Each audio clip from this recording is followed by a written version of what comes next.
Have you ever wondered how to make a cake using only 3 ingredients? So that means no eggs, no butter, no sugar, no flour. Well, I'm about to show you how.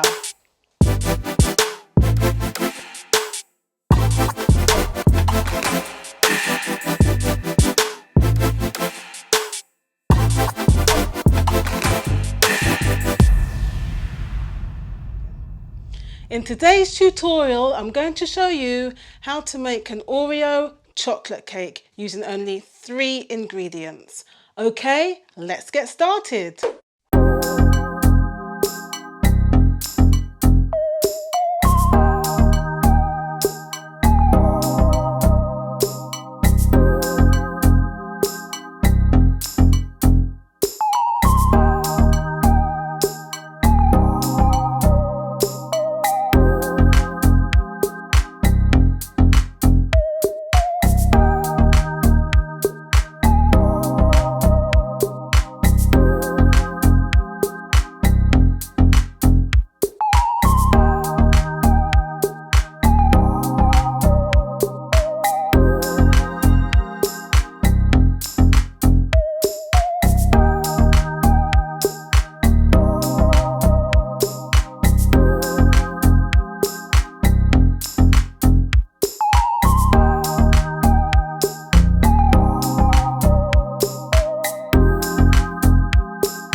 If you enjoyed the video, give me a thumbs up.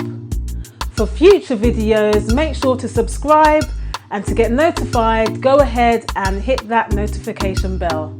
Thank you and see you soon. Bye.